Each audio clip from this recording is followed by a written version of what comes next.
tax the rich. Now all I need is an Eat the Rich mug and I'll be set. Coming soon.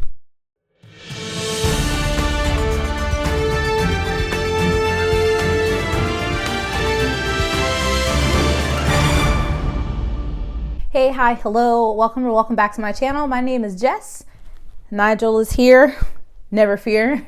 And welcome to another installment of Book CommuniTEA, where I try to keep you abreast of the goings on in the bookish community. Hope you appreciate this sweatshirt, Tax the Rich. I bought it in support of AOC's campaign. It is made and printed in the United States of America, and it is super soft. So if you wanted to donate to her campaign, this is an excellent way, because this is excellent quality and well worth the money. And we need to support her because she's one of the few Democrats that actually give a damn, who actually do shit and not just talk. So, love that. So next week there probably won't be a tea video because it's our birthday. I know. Yes, our birthday. So next Tuesday is February 23rd. That is my birthday. I will be turning many moons.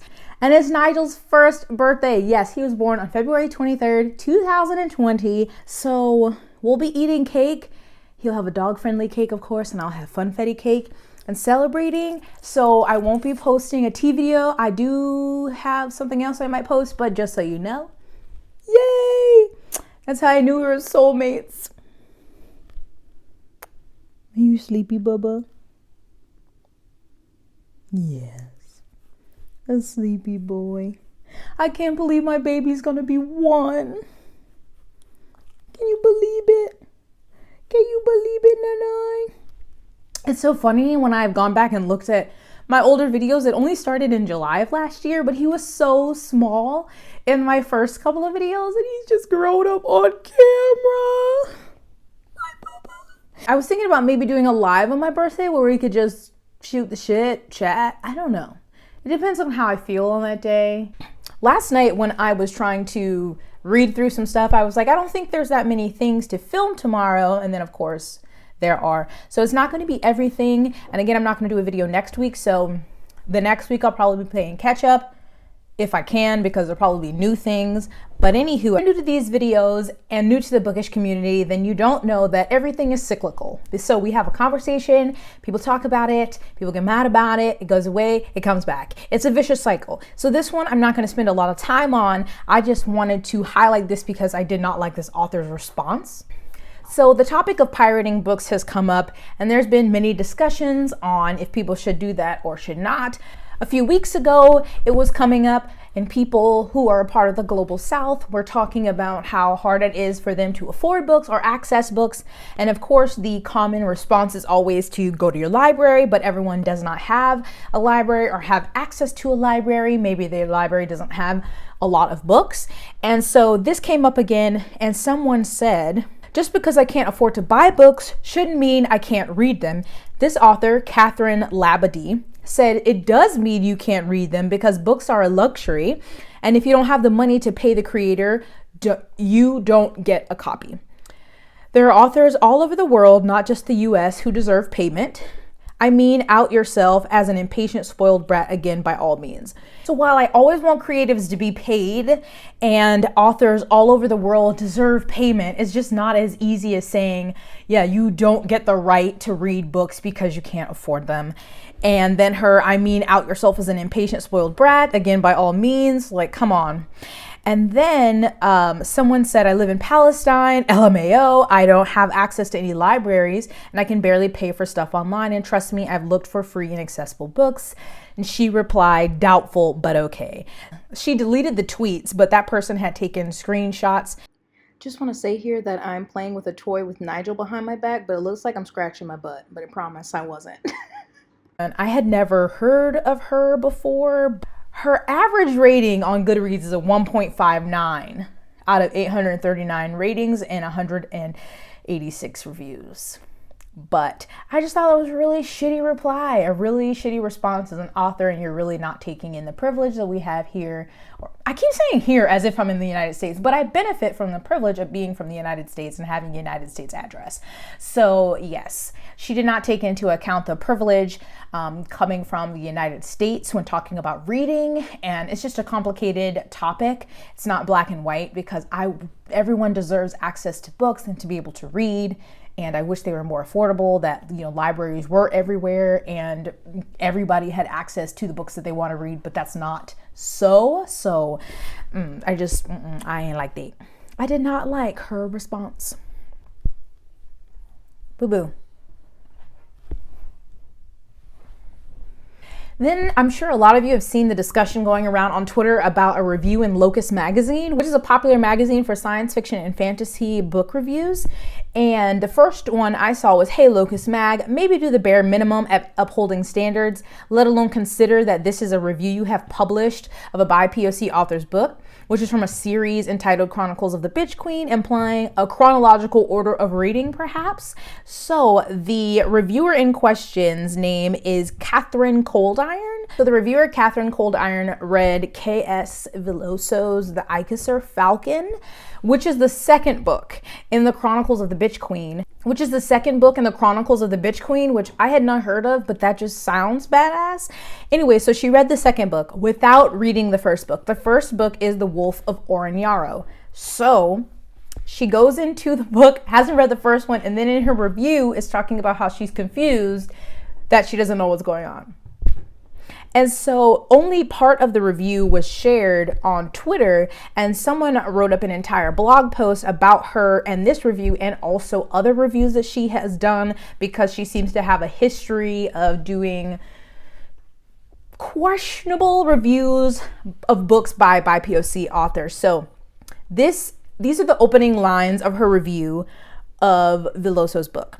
Said, I did not read the first installment in K.S. Villoso's Chronicle of the Bitch Queen before reading the second, The Icosur Falcon. I honestly don't know if reading The Wolf of Oren-yaro would have changed anything about my opinion of its sequel. The Icosur Falcon is epic fantasy, leaning closer to a saga in the way it moves and unfolds, and although it's addictively readable, I barely understood what was going on. I wondered often whether reading the first book would have given me more insight into the workings of this one, or whether I would have been just as lost, only with more words in my head. That makes absolutely no sense. Who goes into a chronological series, reads the second book, and is like, I don't think reading the first book would have helped? It absolutely would help. It's the first book. That makes zero sense. This blogger is super in-depth. It's a really long blog with a lot of excerpts from various interviews, so I'll link it down below. But so they said, which begs the question, why, if she had no intention of reading the first book in the series, did Coldiron feel the need to review the sequel? And why, even more pressingly, did Locus decide such an abysmal review was worth publishing in the first place?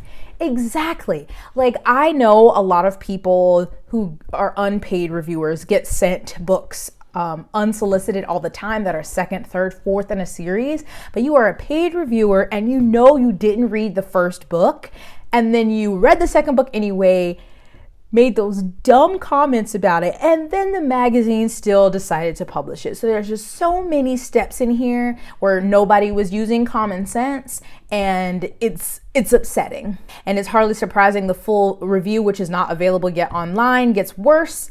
She gets main character's name wrong repeatedly. She describes the book, whose setting is explicitly based on pre-colonial Philippines, as a richly imagined world that resembles England before the Norman conquest, and just a mess. And so of the author, she says she can't quite differentiate supporting characters to the degree required for epic fantasy of this scale.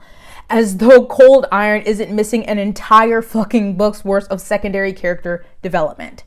Literally, I feel like you can have no critique of a second book in a chronological series if you have not read the first one. That's just my opinion. But there are other instances that Coldiron did this with C.L. Polk's work. C.L. Polk has a series, and Coldiron read the second book again and said the biggest problem with Storm Song is its dependence on Witchmark. Witchmark is the first book. Storm Song is the second book. I read at least the first 50 pages without understanding much of what was going on. Presumably, the world building in Witchmark was solid enough to launch Stormsong directly from where the prior book left off, and I'll wager that the third book in the series will do the same. Stormsong ends immediately before a gathering of witches and mages to ward off a big storm, which would have been a great set piece to end this installment, but is likely going to open the next. What do you think books written in chronological order do? Like, are you new to reading? That doesn't make any sense. But there's other issues with some of her reviews, that she treats diversity as a checklist item. This review about Burning Roses by S.L. Huang, they said this would be cool and fun, except that the queer and diverse twists S.L. Huang implements don't really add anything to the discourse around fairy tales. These recognizable stories have just been altered a little bit and strung together, not used to subvert or reimagine anything in particular. Perfect example, Empire of Sand by British Punjabi novelist Tasha Suri. It's set in an alternate universe, Mughal India, in which a young woman with the blood of both a noble ruling family and an oppressed magical clan in her veins must claim her power in order to survive.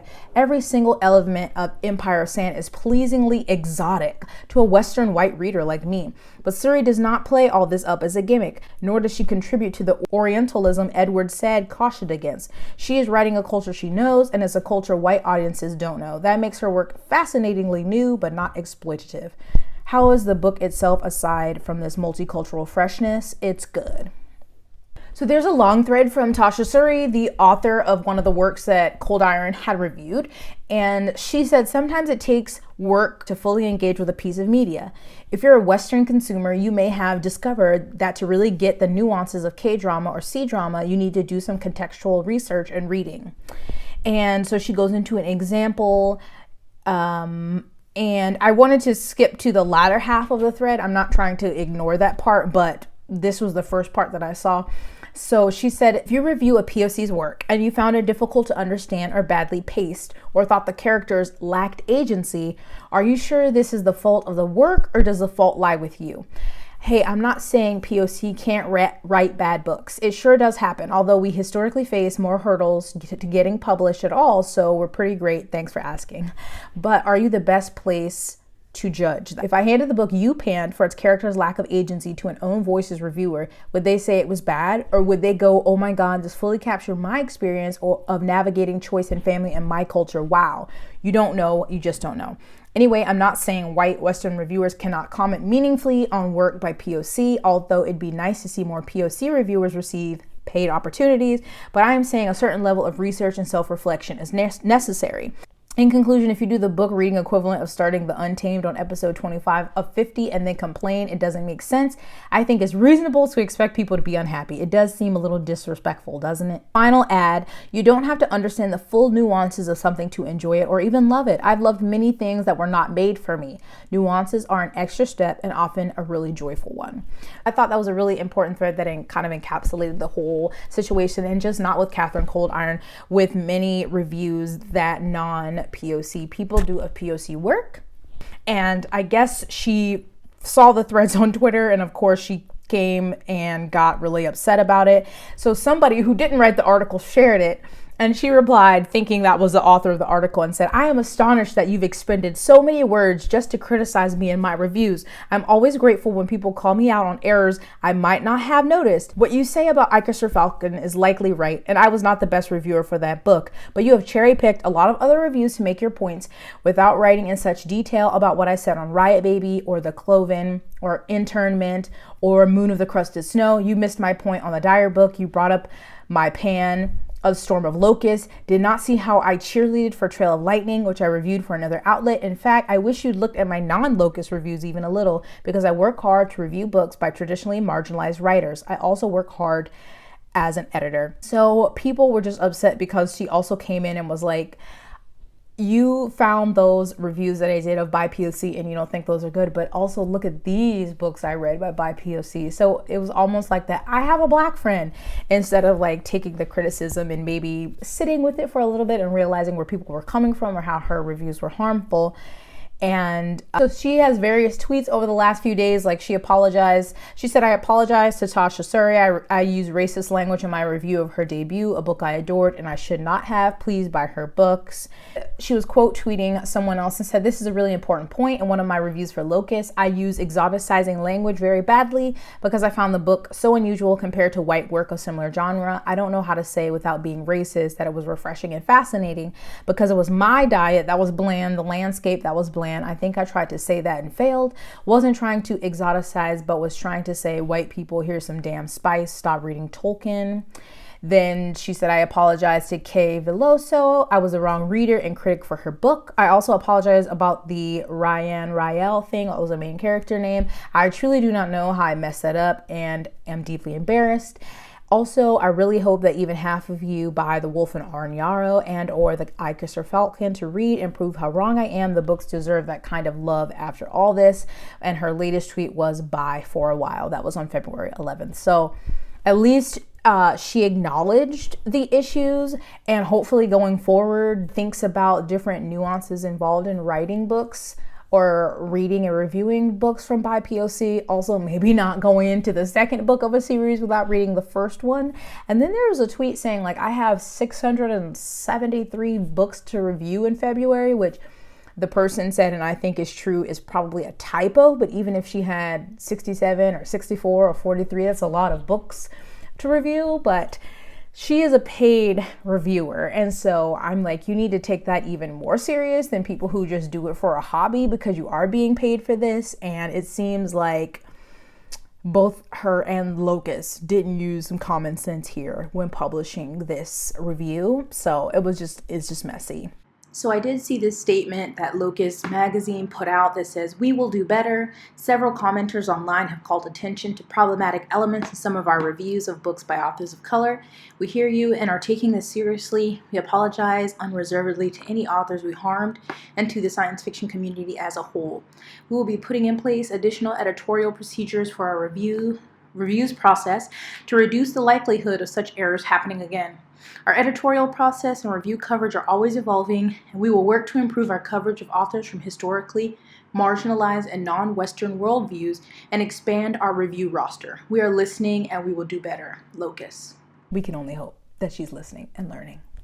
So there is a anonymous account on Twitter that focuses on like literary agents and querying, that kind of process. And so I saw a conversation about agents and was trying to figure out who it was, and it led me to this page. And so they get information from people in DMs, and then if they get enough to support that, they tweet about certain things to make people who are querying or already authors just aware of situations with literary agents and stuff and that whole process. So one thing was about Brooks Sherman, and I was like, wait, I know that name.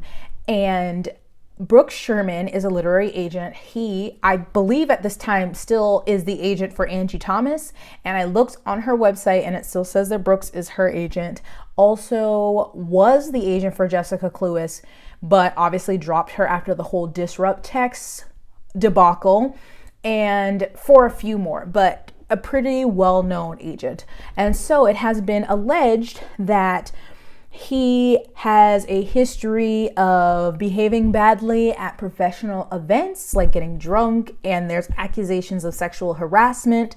However, there's not like a tweet or a statement of like a formal account from someone who's accusing him, because this account said they wanted to keep that private to maintain the person's anonymity.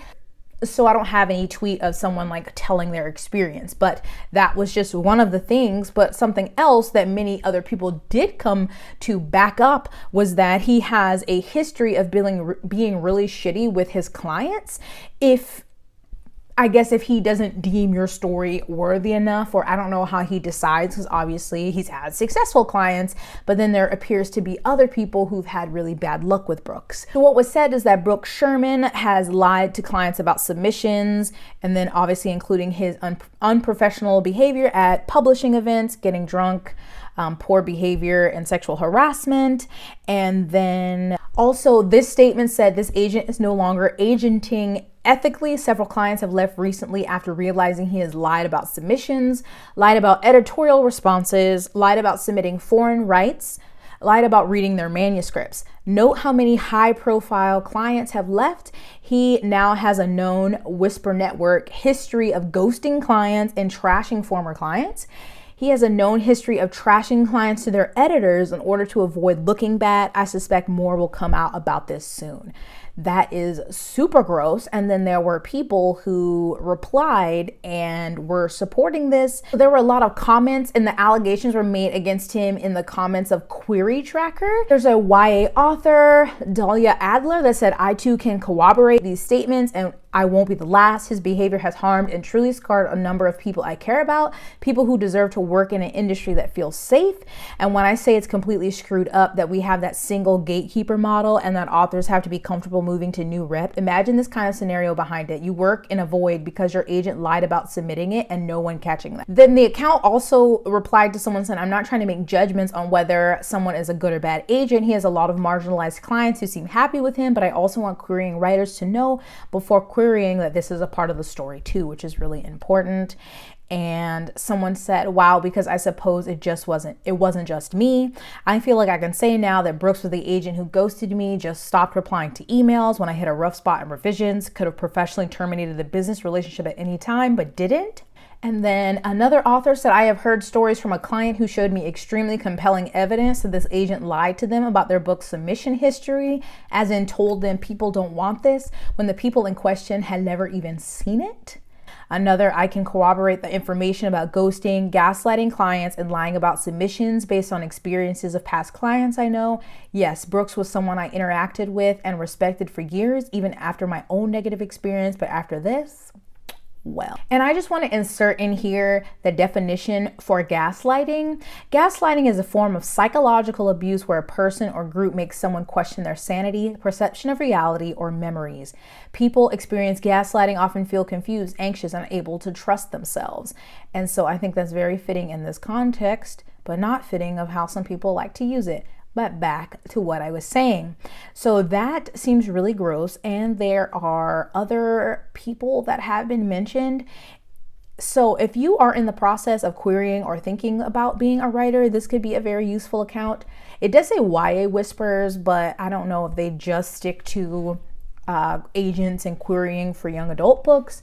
But this is very useful information, and there are just multiple people who are saying they can cooperate that he has been really shady as an agent. And so big yikes. I did try to go and look, because after the Jessica Cluess situation, he made a statement that he was no longer going to have her as a client. But then he disappeared. I remember someone asking me about him, and I tried to look for his Twitter, and he deleted his Twitter. I tried to go to his agency's page, and the link that I found, it wasn't there anymore. And when I was looking under the list of agents, his name wasn't there. So I find that really weird, but he's still listed as an agent on other authors' pages. So I don't know what's going on there. I don't know if he's hiding out because he knows he's done some bad shit, but it does not look good. Okay, lastly for today, I wanted to touch on a book that is releasing later in the year, and I've seen a lot of people upset about the book on Twitter. And so this was on February 10th that the cover reveal was being shared, but I think the book was announced back in July of 2020. So the author is Haley Neal, and then the name of the book is Once More with Chutzpah. So she said, I am so deeply excited to share the cover for my debut YA contemporary Once More with Chutzpah, along with the official description and author's note, all on my website. So she says that Once More with Chutzpah is the story of a teen with her twin brother as they embark on a high school temple exchange trip to their grandmother's homeland. It features Jewish feels as well as anxiety and ACE spectrum rep. I'm a firm believer in the marriage of heart and humor, the heavy and the light, to tell a complete story. And this book does get heavy. It talks about grief, anxiety, diaspora, and identity, but it's also about finding yourself in ways you never could have expected. So she said, Tally's story is one I never got to read as a teen. I am so extremely excited to share it with you all. So there was a lot of backlash when the book was announced because of the ongoing occupation, the war between Israel and Palestine. And so one of the most popular responses to that I saw was from July 3rd, 2020. But the person who tweeted it said, I reached out to the author March 23rd. So they reached out a while ago and contacted her through her author website. So her statement to the author said, "Dear Haley, I want to do this as civilly as possible. I didn't want to make this a huge deal on Twitter. I didn't want to embarrass you publicly, and I was afraid of the backlash. How it would affect you, of course, but what it would mean for me as well. It's important that you know that Palestinian authors are going to have a problem with the concept of your book. Your framing of birthright as a fun romp through the country of Israel ignores and romanticizes the harsh reality of Palestinians living under occupation. Americans will celebrate along with you because they don't understand, but I understand. I understand because I've been there. When I went to see my family in Palestine, I didn't get to go for free, and I didn't get to go for fun. I went to help my aging aunts and uncles and to mourn the death of my uncle, whom I had never met because he, like my father, left Palestine when he was a young man to seek a chance at freedom in another country. When I visited, I waited outside Jerusalem, hoping they'd let the Palestinian visitors in. I looked at the university my cousin studies in and saw the new settlers on the hill that hadn't been there before. I saw the portraits in the streets and the rubble from the bombs. When I crossed the checkpoints, I wasn't allowed to travel with my father because he is Palestinian and I'm American. The American bus was nicer. Did you know there are different license plates for Israelis and for Palestinians in the West Bank? Did you know Palestinians warned us every time we drove that Palestinians get pulled over and fined more? Did you know they pointed out all the places that they weren't allowed to go? Birthright, just like the Palestinian people, are realities that neither of us can opt out of. What we do have control over is how we treat those who we are inextricably bound up with because of the mechanics of our empires. We don't get to choose our ethnicity, Palestinian or Jewish, but we do get to choose what to do with what we know. You need to address this book's relationship to Palestinians and the genocide occupation, and you need to do it now. You write for young people, and you need to know that every young Palestinian or Arab or person of this diaspora who knows about the occupation and genocide and sees their own history being ignored will take a look at it in stores and quietly categorize it in their mind. The knowledge that people who write and publish books don't care about them. You have the opportunity in your promotional material to clarify the book's relationship to Palestine, to discuss birthright critically, and to clarify to your readers that you understand the complexity and humanity of the Palestinian people.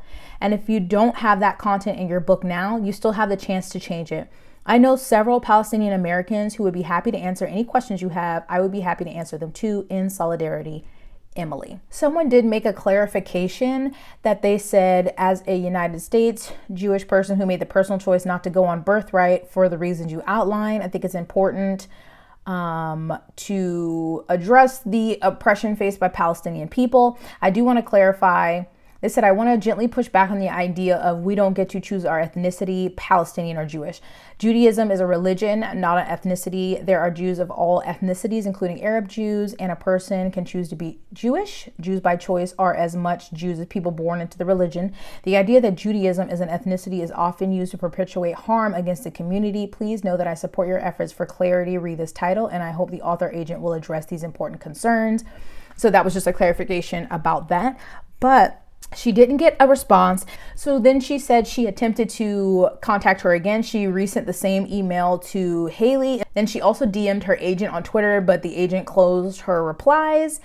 And she reached out to her editor, and there is another long letter talking about the book, that it was pitched as Becky Albertalli meets Birthright. I know you and your author care deeply about social justice and representation. However, to ignore the complications of a concept like Birthright and to pitch a book as a whirlwind trip through Israel while ignoring the occupation of Palestine strikes me as worrying. Said, I would love to have confirmation that you've already discussed or are going to address this book's relationship to the occupation of Palestine. I'm trying my hardest to keep this professional and truly don't want to make this public with witch hunt cancellation thing. My aim is not to ruin her book or chances at publications, but it is also my right as a Palestinian American to raise concerns and express my feelings relating to diversity and representation. And it continues. I'll link all of these down below, her letter.